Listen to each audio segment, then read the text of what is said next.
Thank you all for joining us again on Cam Harvey's Through the Noise. Cam, we all woke up on Saturday to an unprecedented action by the U.S. government against Iran. This clearly is going to play into markets. It's going to play into the kind of discussions that we have on this podcast. And so I want to kind of hand it over to you. Give us a real sense of why this matters and why it matters in the work that you do here. Yeah, so it's always fascinating to have a geopolitical risk event unfold in real time. And the news is quickly incorporated into markets. So this news actually broke. Most people think it broke at 2:30 a.m. with the president's announcement on Truth Social. It's actually not true. So it actually broke in Israel at 1:13 a.m. So this was Saturday morning, and traditional markets were closed. Mm-hmm. So how do prices actually adjust when there's an event like this? And to be clear, this event was a known risk. So we had 2 aircraft carriers in the region. So this was a known risk, but nevertheless, when it actually unfolds, what happens? And my new research on tokenized gold that we talked about a few weeks ago is a great example of having a venue whereby investors seeking a safe haven can actually transact outside of traditional hours. Mm-hmm. So tokenized gold is 24/7, 365. So we can see that? Yes. So it is actively traded, again, 24/7. And we saw what happened. So as soon as that news broke at 1:13 a.m., the price started to go up. And then after the post on by the president, the price shot up as people sought a safe haven. So I actually think that there's kind of like 3 linkages in terms of what we've talked about. So number 1 is the safe haven demand for gold. And we see that play out in real time where a geopolitical risk event happens, people go to gold. So the number 2 thing that hasn't got a lot of play in the media has to do with what we talked about last week. And that was that the U.S. has certain strategic weaknesses that are trying to be plugged. So we talked about the fact that nearly 60% of the world's aluminum production is in China, and the U.S. is producing less than 1%. And I argued that aluminum is strategically important for things like aircraft, missiles, drones, all of the things that are in play right now. So one story that I think will get increasing attention is the reason that the U.S. needs this conflict to be over quickly. And that is that there's a limit in terms of the actual ordnance. Mm-hmm. So those missiles will run out. And I think the big question is, do we actually have today the manufacturing capacity to deliver in a prolonged conflict, not a 12-day conflict or a 2-day conflict? And that is not clear to me at all.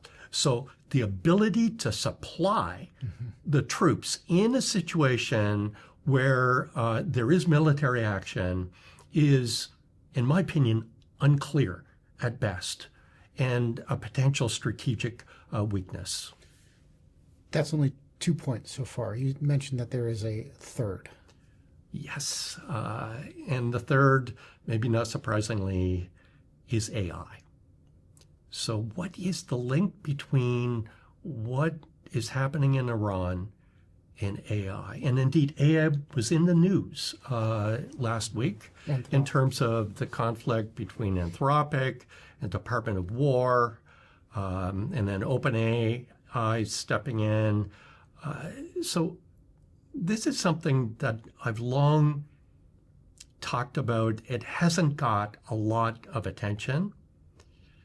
And that is that AI is great for increasing productivity of what we do. I've been affected by this in such a positive way in terms of what I can do is just dramatically increased in terms of efficiency with these tools. Companies, we've heard about some labor disruptions that maybe we could talk about on another episode.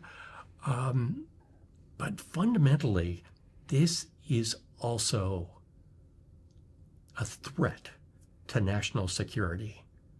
So think of AI controlling swarms of potentially hundreds of thousands of drones. So no human can do that. This is a national security issue, and it certainly isn't treated like one. So think of this technology, and we think about, productivity and all the great things, but it's also a technology of very key importance for any military conflict. So it is a weapon, and we need to actually realize that.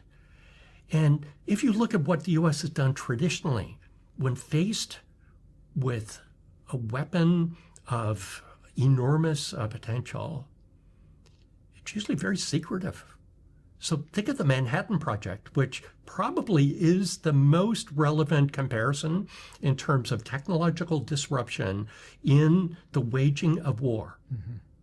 The Manhattan Project was highly secret, and those that actually worked on the project were very carefully vetted. So look at what's happening with AI today. It is basically a free-for-all. So you work on the AI, you move to another firm, the intellectual property is basically available. It's not open source, but it's pretty close.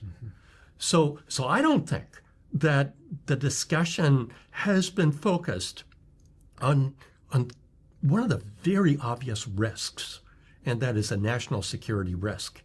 And I think that needs to change. So what happened with the Department of War and Anthropic, to me, is a sideshow compared to the bigger issue that this is also a competition between great powers to get the advantage in AI. And I do not believe that the U.S. is taking this as seriously as they should. Is this a technology that requires nationalization, that requires the government to really step in and to have direct involvement and ownership over this technology? So I think that we need to broaden the conversation. I am certainly not advocating nationalization. What I am advocating is the government needs to be a leading player in this field. And there are risks to national security that need to be addressed, and the most effective tool for that is AI right now. And they need to be on board. And it's not just, we'll get rid of Anthropic and hire OpenAI. That's not good enough. That's kind of check the box. No, we need to realize how important this is for whatever national security strategy going forward. But I do want to push the conversation in the direction of one particular risk. And it's not just that the U.S. is deficient in manufacturing strategic materials. I believe that the government needs to take a different view, a different approach to the potential of AI in terms of national security. Well, Cam, once again, thank you for coming in and sharing your insights, especially on such a immediate topic, and putting your thoughts and sharing them with the world. Thank you.